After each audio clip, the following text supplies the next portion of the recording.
Hello friends, I welcome you all to my YouTube channel CA Rahul Agarwal classes. Friends, हम लोग partnership की revision कर रहे थे। अब हमारा रिवीजन में लास्ट चैप्टर बचा है डिसोल्यूशन ऑफ पार्टनरशिप। इसको रिवाइज करते हैं। आप लोग प्लीज चैनल को लाइक, सब्सक्राइब और अपने फ्रेंड्स के साथ शेयर जरूर कर दीजिएगा।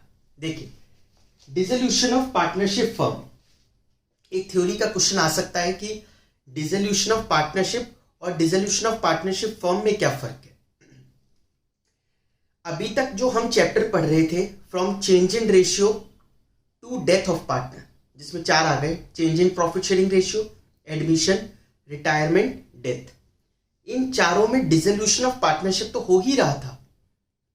पुरानी पार्टनरशिप डिसॉल्व हो रही थी और वो लोग एक नई पार्टनरशिप में एंटर कर रहे थे।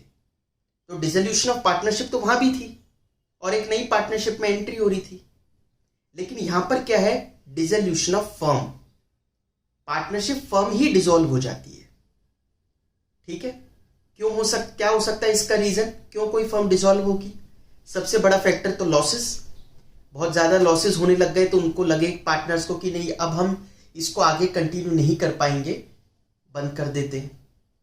दूसरा रीजन हो सकता है आपका बिजनेस इलीगल हो गया, पहले नहीं था बट बाद में हो गया। जैसे प्लास्टिक बैग कई बार गवर्नमेंट बीच बीच में मना कर देती है कि अब ये काम नहीं कर सकते। कई स्टेट्स में है ऐसा। तो अभी तक चला रहे थे, जैसी गवर्नमेंट की नोटिफिकेशन आई आपका बिजनेस इलीगल हो गया, आपको बंद करना पड़ेगा।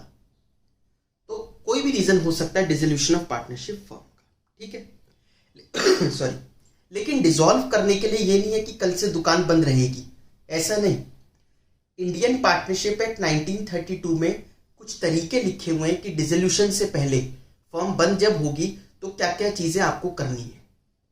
आप अपनी अगर फर्म बंद करना चाहते हो तो करो, लेकिन जो आपकी देनदारियां हैं, जो आपके क्रेडिटर्स वगैरह हैं, आपकी लाइबिलिटीज हैं, उनको पे ऑफ जरूर कर देना। किसी का पैसा मारना नहीं है। ठीक है, तो उनकी पेमेंट हमें करनी पड़ेगी। लेकिन इतना पैसा तो होगा नहीं, सारा कैश इन हैंड में इतना पैसा तो नहीं होगा कि सारी पेमेंट हम उनकी कर पाए। तो हमें अपनी एसेट्स को बेचना भी पड़ेगा। ठीक है, तो एसेट्स को बेचेंगे, लाइबिलिटी को पे करेंगे, जो बच जाएगा वो पार्टनर्स में बांट देंगे। ठीक है, वैसे तो कम पड़ जाए तो पार्टनर्स को घर से भी लाना पड़ता है। अगर लाइबिलिटी पे करने के लिए पैसा पूरा ना पड़े तो पार्टनर्स को घर से भी लाना पड़ जाता है। आपने पढ़ा 11th क्लास में, पार्टनर्स हैव अनलिमिटेड लाइबिलिटी। ये होती है अनलिमिटेड लाइबिलिटी। ऑल्दो वो सब चीजें इसमें नहीं आएगी हमारे क्लास 12th के अकाउंट्स में। बस इतना ही है कि जब फर्म डिसॉल्व होगी तो जितना भी पैसा होगा, वो जो पैसा मिलेगा हमारे को असेट्स को बेच के हम लाइबिलिटी को पे ऑफ करेंगे, जो बचेगा वो पार्टनर्स में बांट देंगे। समझ में आ गया? इन चीजों में इंसॉल्वेंसी वगैरह होता है जो हमारे कोर्स में नहीं है। आइए, अब लेकिन क्या दिक्कत है कि असेट्स को हमने अलग अलग लेजर्स में खोल रखा है। दुनिया भर की असेट्स होंगी उनके यहाँ, बहुत सारी लाइबिलिटीज होंगी।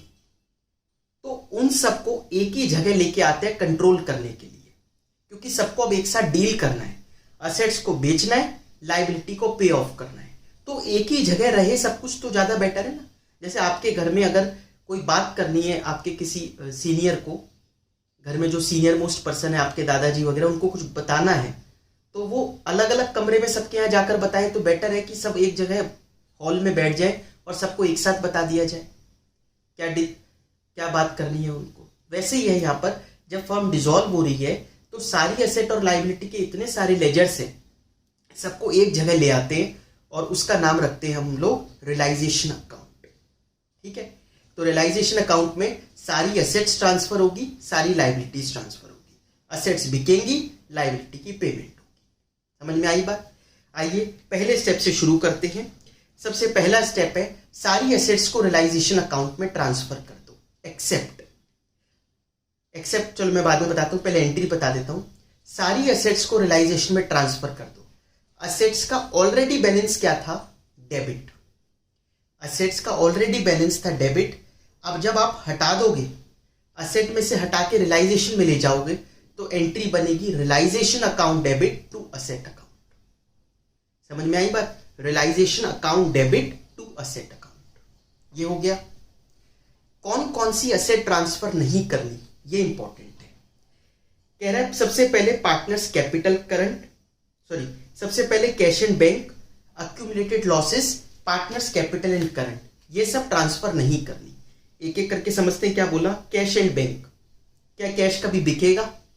कैश का अमाउंट तो एक फिक्स है, कैश को कोई हमें सेल तो नहीं करना, तो कैश को ट्रांसफर नहीं करना रियलाइजेशन में। अक्यूमुलेटेड लॉसेस, असेट साइड पे कई बार आपको अक्यूमुलेटेड लॉसेस देखने को मिलते हैं, जैसे P&L का debit balance, advertisement suspense, deferred revenue expenditure, ऐसे नाम लिखे हुए मिलते हैं। आपने जो पीछे के चैप्टर्स करे हैं तो आपने देखा होगा, गौर किया होगा। बट क्या ये लॉस असेट है जो बिकेगा बाजार में? नहीं, ये तो मजबूरन वर्ष हमने एसेट साइड पे लिख रखा है, क्योंकि इनका बैलेंस भी डेबिट है। अब क्या करेंगे? पार्टनर्स में चार्ज कर दो। इसका मतलब यहां पर असेट साइड पर ट्रांसफर मत, इसमें रियलाइजेशन में ट्रांसफर मत करो, क्योंकि ये पार्टनर्स की चीज है। ठीक है, ये कोई बिकेगी नहीं बाजार में जो हम रियलाइजेशन में ट्रांसफर करेंगे। तो कैश एंड बैंक नहीं करना, अक्यूमुलेटेड लॉसेस नहीं करना। तीसरा बोलता है पार्टनर्स कैपिटल एंड करंट नहीं करना। वैसे कैपिटल एंड करंट नहीं करने का क्या मतलब है? कैपिटल करंट तो लाइबिलिटी साइड पे होता है, इसीलिए ब्रैकेट में लिखा इफ एनी। कई बार ऐसा होता है ना, जैसे 3 पार्टनर है, 2 की कैपिटल तो क्रेडिट में ही है, लाइबिलिटी में ही, और एक की आपको असेट साइड पे दे रखी है, उसका नेगेटिव बैलेंस चल रहा है। बाय चांस कभी कभार ऐसा हो सकता है, आ जाए, नहीं तो 99% केसेस में तो लाइबिलिटी साइड में ही आपको कैपिटल मिलेगी। समझ में आया? तो 3 चीजें नहीं करनी, बाकी सब कुछ ट्रांसफर कर देंगे। नेक्स्ट, सारी लाइबिलिटीज को रियलाइजेशन अकाउंट में ट्रांसफर कर दो। एंट्री क्या होगी? Liability account debit to realisation account. कौन कौन सी नहीं करनी, थोड़ा जल्दी जल्दी चलते हैं जिससे कि पूरा चैप्टर कर पाए। Partners capital and current, partners loan और अक्यूमुलेटेड प्रॉफिट्स, इन तीनों को ट्रांसफर नहीं करना। देखिए, इंडियन पार्टनरशिप एक्ट 1932 के हिसाब से सबसे पहले हमें आउटसाइडर की पेमेंट करनी है, फिर पार्टनर के लोन की पेमेंट करनी है, फिर पार्टनर की कैपिटल की पेमेंट करनी है। This is the sequence. ये सीक्वेंस है कि पेमेंट ऐसे ऐसे होगी। सबसे पहले आउटसाइडर की पेमेंट होगी, फिर पैसा बचेगा तो पार्टनर लोन की होगी, फिर पैसा बचेगा तो पार्टनर कैपिटल की होगी। इस वजह से जब आप सारी लाइबिलिटी को रियलाइजेशन में ट्रांसफर कर रहे हो तो बोला गया कैपिटल और लोन को मत करना, पार्टनर के लोन को। क्यों? क्योंकि ये तो तब बारी आएगी इनकी, पहले आउटसाइडर को पेमेंट करके पैसा बच तो जाए, तब की तब देखेंगे। ठीक है, इसलिए इनको transfer. Accumulated profit, general reserve, P&L वगैरह वो भी ट्रांसफर नहीं करने, क्योंकि वो कोई लाइबिलिटी नहीं है, वो तो पार्टनर्स का हक है, पार्टनर्स को ट्रांसफर कर देंगे। तीसरा पॉइंट होता है रियलाइजेशन ऑफ असेट्स। असेट्स को बेचिए। अब असेट्स को अगर बेचेंगे, देखिए 11th में किसी से पूछे असेट कम हो रही है तो क्रेडिट कहेगा cash account debit to asset account. अगर सेम वैल्यू पे बेच दें हम, कैश डेबिट, पैसा आ रहा है, टू असेट, असेट जा रही है, बिल्कुल ठीक है। लेकिन अब यहां पर बदल गई एंट्री। क्यों बदल गई? क्योंकि अब टू असेट इसलिए नहीं करोगे, असेट में बैलेंस है ही नहीं, तो क्रेडिट क्या करोगे? असेट के सारे बैलेंस तो कहां ट्रांसफर है? रियलाइजेशन में। इसलिए एंट्री भी क्या करोगे? Cash account debit to realisation. ठीक है, कैश एक असेट है, असेट बढ़ रही है, कैश बढ़ता है तो डेबिट होता है, cash debit to realisation, asset बिक रही है। लेकिन अगर कोई पार्टनर ले गया असेट, कई बार क्या होता है पार्टनर ले जाता है हमारी एसेट को। अब जैसे लैपटॉप वगैरह रखा है, वो कह रहा है ये क्या बाजार में बेचेंगे, ये मैं यूज कर लूंगा अपने घर पे, तो ठीक है। लेकिन partner and business are separate from each other. वो फर्म की एसेट लेके जा रहा है, उसकी कैपिटल में से काट लो। तो partners capital account debit to realisation. समझ में आ गया? बाजार में बिका तो कैश टू रियलाइजेशन, पार्टनर लेके गया तो कैपिटल टू रियलाइजेशन। ऐसी ही बात आती है, ऐसे ही बात आती है नेक्स्ट लाइबिलिटी की। लाइबिलिटी को सबसे पहले हमें, अगर हम पे कर रहे हैं तो realisation account debit to cash account. ठीक है, realisation account debit to cash account. और अगर कोई पार्टनर ले जाता है लाइबिलिटी को, पार्टनर क्यों लेके जाएगा कोई लाइबिलिटी? असेट तो मांगते हैं। मतलब ये हुआ कि पार्टनर ने पेमेंट कर दी अपने आप से किसी लाइबिलिटी की। ठीक है, अब उसके हाथ में पैसा है, किसी क्रेडिटर से वो मिला, या फर्म ने उसको बोल दिया कि उसकी पेमेंट कर देना आप, तो वो ये थोड़ी ना कहेगा लाओ पहले पैसे दो। इतना तो ट्रस्ट चलता होगा फर्म और पार्टनर में कि अगर उसने पैसे दे दिए तो बाद में वो फर्म में से निकाल लेगा, फर्म उसकी कैपिटल में बढ़ा देगी। ठीक है, तो क्रेडिटर की पेमेंट अगर किसी पार्टनर ने कर दी तो कोई बात नहीं, उसकी कैपिटल हम बढ़ा देंगे। समझ में आ गया? तो या तो रियलाइजेशन टू कैश वरना रियलाइजेशन टू पार्टनर्स कैपिटल। अब फिफ्थ पॉइंट आता है unrecorded asset.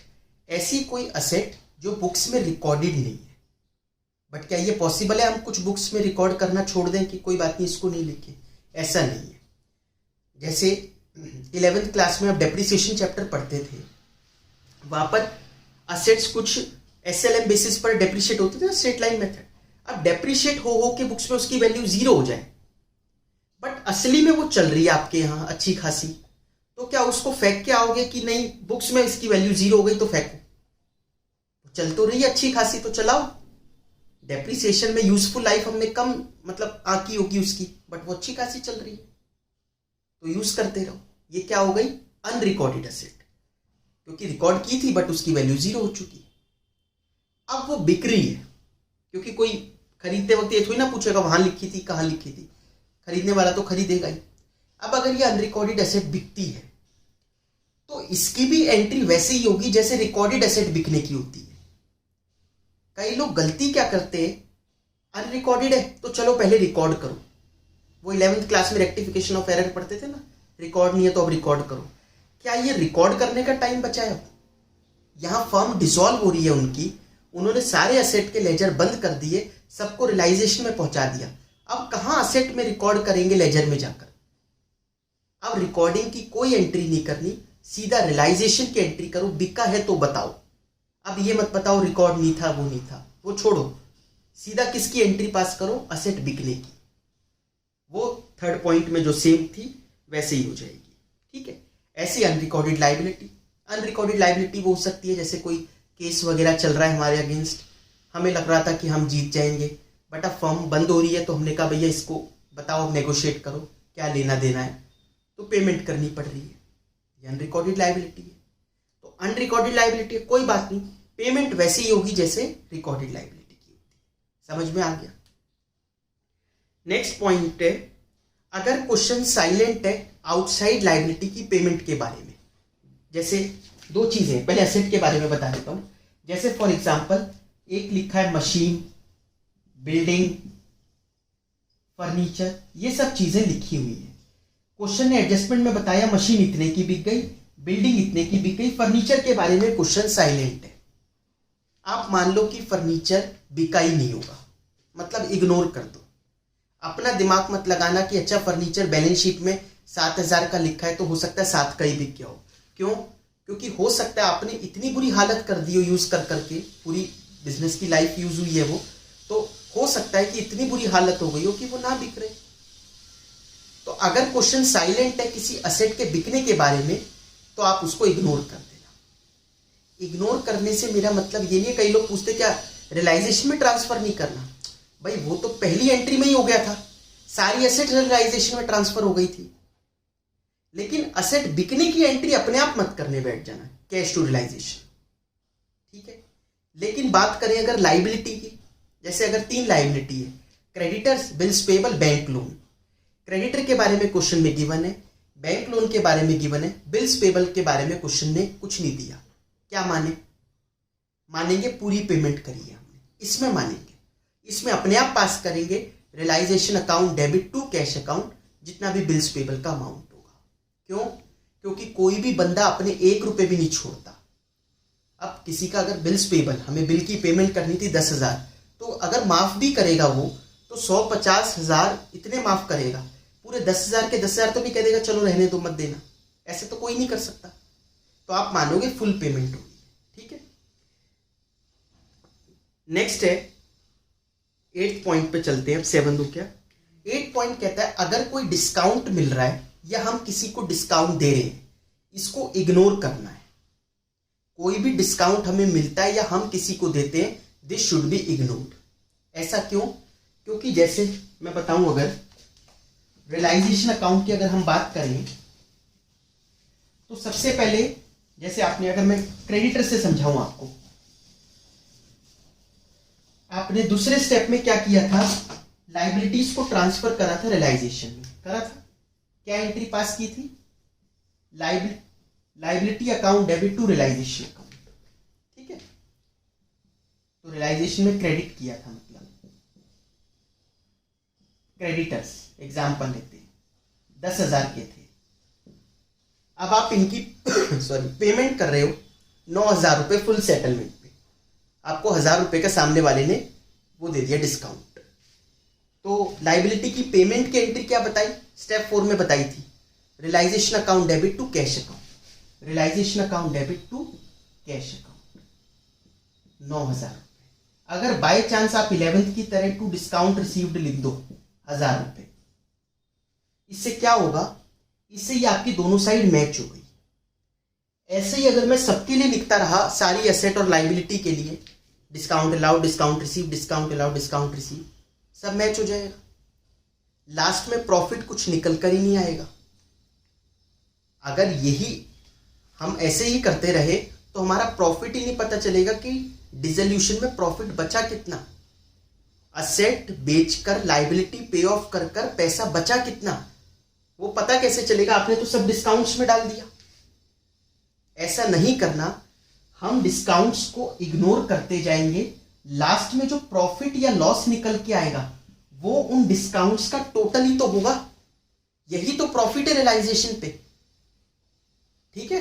Total of these discounts, in discounts का टोटल ही है जो हमारा निकल कर आता है। तो प्लीज डिस्काउंट को आप इग्नोर कर देना, ठीक है। नेक्स्ट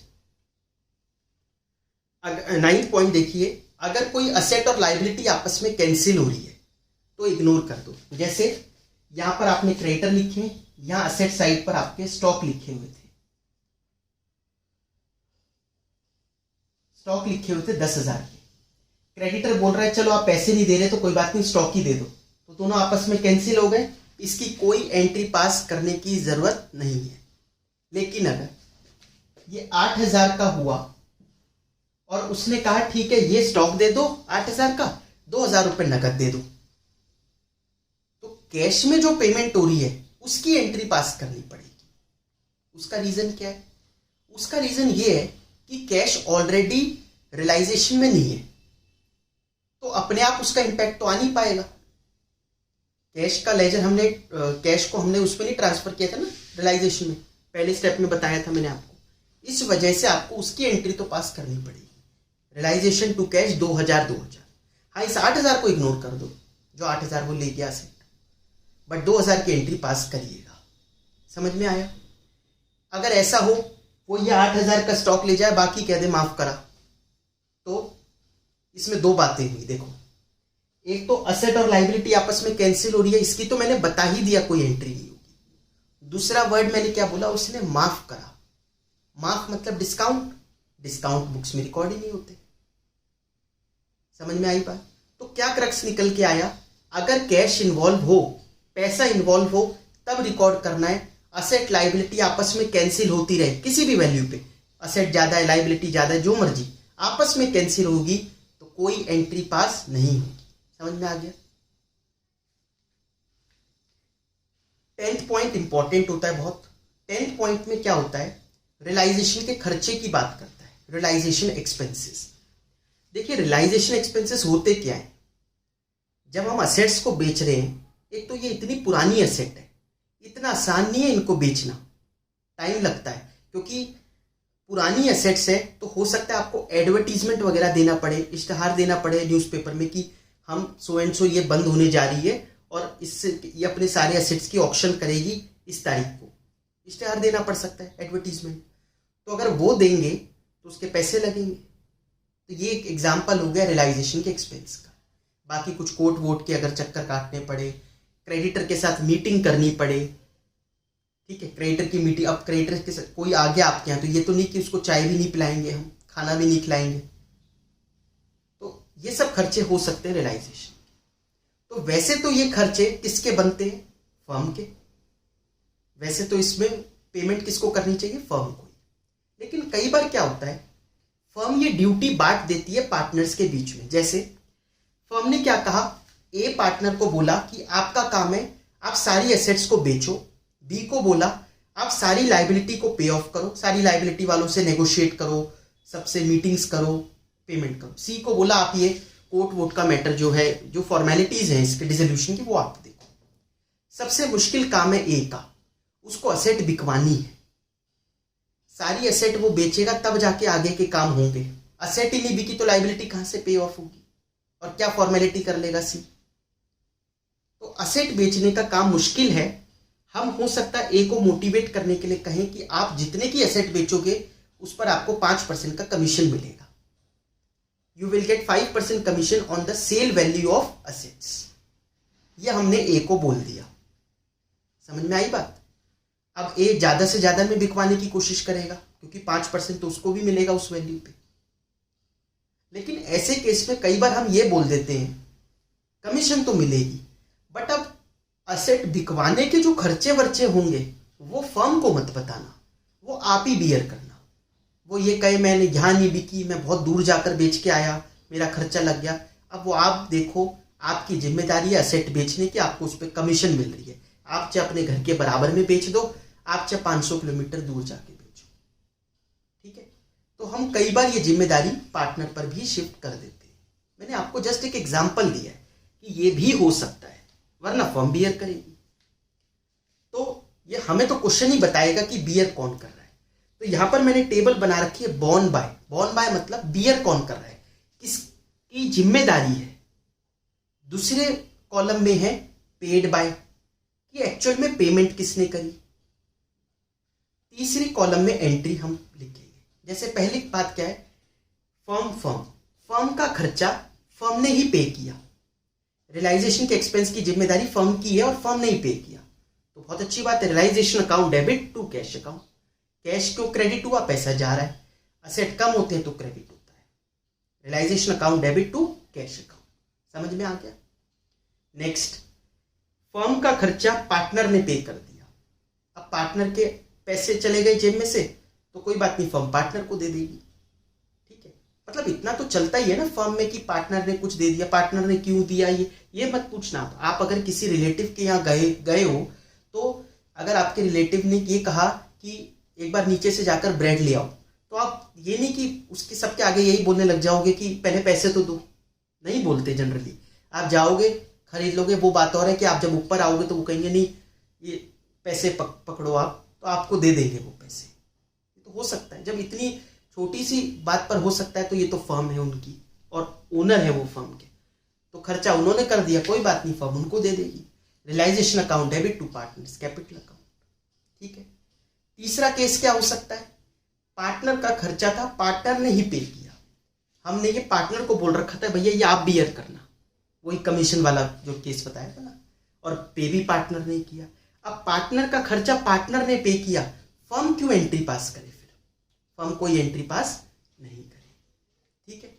लास्ट केस, पार्टनर का खर्चा फर्म ने पे कर दिया, उसने फर्म में से पैसे निकाल लिए, तो फर्म में से पैसे गए तो टू कैश तो फर्म का हो गया, कैश तो गया फर्म में से। किस पर डाल देंगे ये खर्चा, पार्टनर पर। तो partners capital account debit, partner की कैपिटल डेबिट करी टू कैश अकाउंट। समझ में आया। लेकिन अगर क्वेश्चन साइलेंट है तो मान लीजिएगा कि फर्स्ट केस लग रहा है, खाली ये लिखा हो रियलाइजेशन एक्सपेंसेस 5000, तो क्या माने कौन बियर कर रहा है, कौन पे कर रहा है, कुछ लिखा ही नहीं, तो पहली सिचुएशन मान लो फर्म का खर्चा फर्म ही पे कर रही, रियलाइजेशन टू कैश, ठीक है। 10th के साथ ही जुड़ा हुआ है देखा जाए तो 11th पॉइंट भी। 11th पॉइंट में कहता है कमीशन टू पार्टनर्स, पार्टनर को साथ में कमीशन, वही जब खर्चा वर्चा बियर कर रहा है उसको कमीशन दे रहे हैं, तो कमीशन अगर हम उसको दे रहे हैं उसकी कैपिटल क्रेडिट कर दो, realisation account debit to partners capital account. समझ में आ गया। एग्जाम्पल दे रखे हैं, इनको जरूर रीड कर लेना। आगे बढ़ते हैं अब हम 12th पॉइंट पे। 12th पॉइंट में कहता है अक्यूमुलेटेड प्रॉफिट्स। देखिए अक्यूमुलेटेड प्रॉफिट्स मैंने आपको एक चीज पहले अभी बताई थी इसी चैप्टर में कि अक्यूमुलेटेड प्रॉफिट्स को आपको रियलाइजेशन में ट्रांसफर नहीं करना और अक्यूमुलेटेड लॉसेस को भी नहीं करना, बट फिलहाल ये पॉइंट किसका है, अक्यूमुलेटेड प्रॉफिट्स का। उन्हें रियलाइजेशन में ट्रांसफर करने के लिए मना किया गया है, क्यों? क्योंकि ये तो पार्टनर का है, ये पार्टनर से पर्टेन करता है तो उसकी कैपिटल में बढ़ना चाहिए ये पैसा। तो और ये कोई बाजार में थोड़ी ना रीपे थोड़ी ना करना है हमें अक्यूमुलेटेड प्रॉफिट जो हम रियलाइजेशन में ट्रांसफर कर दें, है ना। देखिए अब इसको डिटेल में पढ़ते हैं अक्यूमुलेटेड प्रॉफिट का ट्रीटमेंट। तो फिर करना क्या है, देखिए क्या करना है हमें। ऐसे रिजर्व्स जिनका काउंटर पार्ट दे रखा है, ऐसे रिजर्व्स जिनका काउंटर पार्ट दे रखा है उनको तो रियलाइजेशन में लेके जाओ। जिनका कोई काउंटर पार्ट नहीं दे रखा उन्हें डायरेक्टली पार्टनर्स में क्रेडिट कर दो, उन्हें पार्टनर्स में दे दो, मतलब सीधा पार्टनर्स कैपिटल में डाल दो। मतलब क्या होगा, नहीं समझ में आया होगा। जैसे मैं बात करूं इन्वेस्टमेंट फ्लक्चुएशन फंड की। इन्वेस्टमेंट फ्लक्चुएशन फंड किसके लिए बनता है? इन्वेस्टमेंट के लिए। तो अगर बैलेंस शीट में इन्वेस्टमेंट गिवन है तो इस आईएफएफ को आप रियलाइजेशन में ही ले जाओ।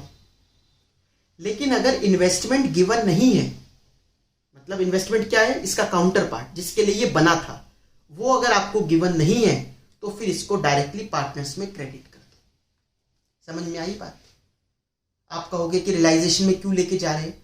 वो इसलिए क्योंकि इन्वेस्टमेंट एक तरीके से इन्वेस्टमेंट में से कम कर रहे हैं।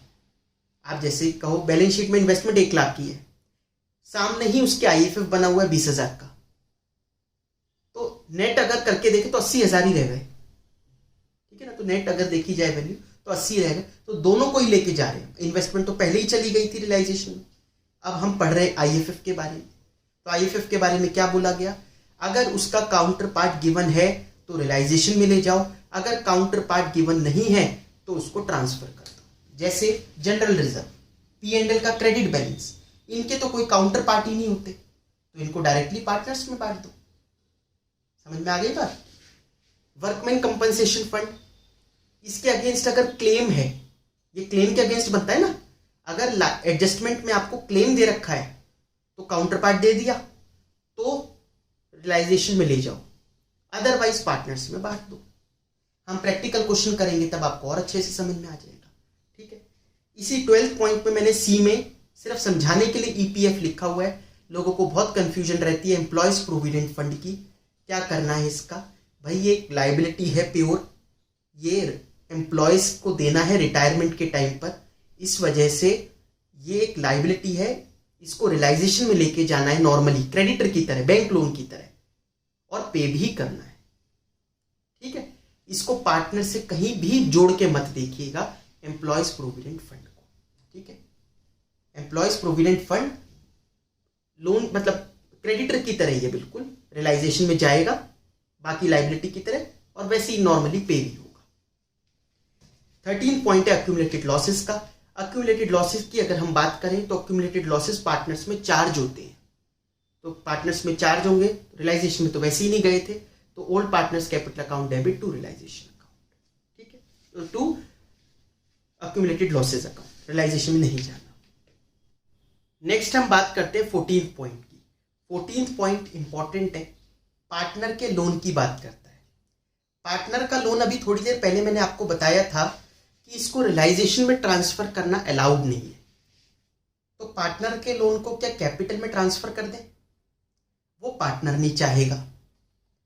रियलाइजेशन में अलाउड नहीं है, कैपिटल में वो मना कर देगा। क्यों? इंडियन पार्टनरशिप एक्ट में सीक्वेंस क्या गिवन है?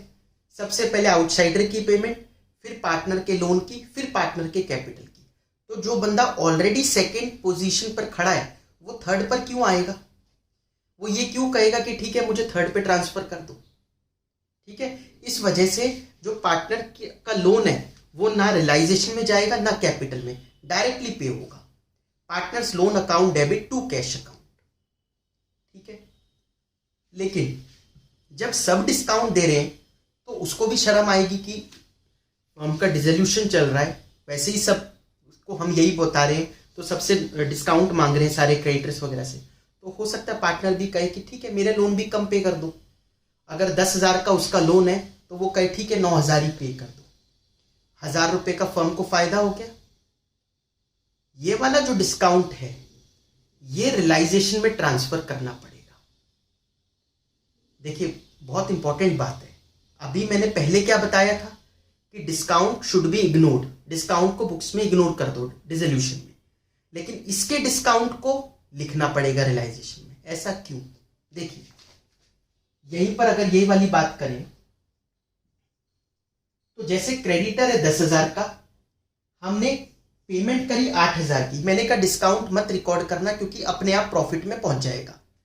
लेकिन पार्टनर का लोन तो रियलाइजेशन में है ही नहीं, पार्टनर का लोन तो पहले ही मना किया था रियलाइजेशन में मत लेके जाओ। तो वो जो रियलाइजेशन का प्रॉफिट है उसमें वो 2,000 रुपये अगर पार्टनर या 1,000 रुपये का जो पार्टनर हमें फायदा दे रहा है फर्म को कि मेरा लोन ठीक है 1,000 कम पे कर दो, वो फर्म के लिए फायदा है, तो वो प्रॉफिट ऑन डिसोल्यूशन में पहुंचाए कैसे? क्योंकि पार्टनर लोन तो यहां है ही नहीं, तो कैसे पहुंचाए? तो एक काम करते हैं, सिर्फ डिस्काउंट वाला अमाउंट जो है 2,000 रुपये का वो इधर ले जाते हैं, वो प्रॉफिट में ऐड कर देते हैं, बाकी कुछ नहीं करेंगे। समझ में आया? इसलिए एंट्री क्या लिख रखी है, पार्टनर लोन डेबिट जैसे 10,000 to cash account 9,000 to realisation 1,000 रुपये। 1,000 रुपये का जो फर्म को फायदा मिला वो जरूर यहां ट्रांसफर करेंगे। आई बात समझ में? ठीक है। नेक्स्ट है, ये थोड़ी सी मतलब नॉर्मल सी चीज है, loan by firm to partner. Firm ने पार्टनर को लोन दिया था तो ये तो फिर फर्म के असेट साइड पे अपीयर कर रहा होगा, मतलब फर्म को पैसा लेना है पार्टनर से, तो लेना है तो एक काम करेंगे उसकी कैपिटल में डेबिट कर देंगे, क्योंकि उससे लेना है पहले मंगवाएं, फिर लास्ट में पार्टनर्स को पैसे देने भी तो हैं फर्म को। लास्ट में जो पैसा बचेगा आउटसाइडर और लोन की पेमेंट करने के बाद पार्टनर को पेमेंट करनी है ना, तो उससे मंगवाएं फिर वापस दें, इससे बढ़िया उसकी कैपिटल कम कर दो। ठीक है, तो ये तो कैपिटल में डेबिट कर सकते हैं, इसमें तो कोई दिक्कत नहीं है, यहां तो फर्म को मिलना है ना पैसा। लास्ट पॉइंट है फाइनलाइजेशन का। अच्छा 15 पॉइंट में कहता है कि अगर फिक्स कैपिटल मेथड फॉलो हो रहा हो तो सारी चीजें करंट में करके फिर वो जो लास्ट में बैलेंस बचेगा वो कैपिटल में ट्रांसफर कर देना। ऐसा क्वेश्चन हम करके, मैं जब कोई प्रैक्टिकल क्वेश्चंस करवाऊंगा तब भी बता दूंगा आपको, फिक्स कैपिटल मेथड वाला शुरू से करते ही आ रहे हैं हर उसमें कंसेप्ट में। फाइनलाइजेशन जब होता है अकाउंट्स का, लास्ट में कैसे करेंगे फाइनलाइजेशन? देखिए रियलाइजेशन का फाइनलाइजेशन कैसे करोगे, जो भी लास्ट में प्रॉफिट निकल के आ गया वो पार्टनर्स में बांट दो। यहाँ तो सभी ओल्ड है, यहाँ ओल्ड न्यू का कोई कंसेप्ट नहीं है। Realisation account debit to partners capital account, loss हुआ तो उल्टा कर दो, पार्टनर्स कैपिटल टू रियलाइजेशन। ठीक है। दूसरा कहता है फिर पार्टनर्स कैपिटल कैसे क्लोज करना है। अब बैलेंस सीडी नहीं लिखना लास्ट में, जो हर चैप्टर में लिखते थे। बैलेंस सीडी क्या होता था, balance carry down to the next year. यहाँ तो फर्म बंद हो रही है उनकी, नेक्स्ट ईयर कहाँ है, तो टू कैश करके पे कर दो। ठीक है। बाई चांस किसी का डिफरेंस डेबिट साइड मतलब क्रेडिट साइड पे आ रहा हो तो बाई कैश कर दो, मतलब वो घर से लाएगा, अनलिमिटेड लाइबिलिटी है ना इसलिए, तो टू कैश या बाई कैश। ठीक है। बैलेंस सीडी नहीं निकालना, मतलब हमें लास्ट में आपका सॉरी लास्ट में आपका कैश अकाउंट जो है वो मैच कर जाएगा। कैश अकाउंट अगर मैच नहीं कर रहा इसका मतलब हमने कहीं ना कहीं मिस्टेक करी है। ज्यादातर मैंने ये देखा है कि वो मिस्टेक कहाँ निकल के आती है, पार्टनर लोन वाला कैश में डालना भूल जाते हैं, partners loan to cash account, क्योंकि वो ना रियलाइजेशन में दिखाई देता उनको, ना पार्टनर्स कैपिटल में दिखाई देता, इस वजह से वो एंट्री करना कई लोग भूल जाते हैं, वही डिफरेंस निकल के आता है। ठीक है, तो प्लीज़ चैनल को लाइक, सब्सक्राइब और अपने फ्रेंड्स के साथ शेयर ज़रूर कर दीजिएगा। Thank you so much. हमने ये डिसोल्यूशन के सारे कंसेप्ट्स को डिस्कस किया।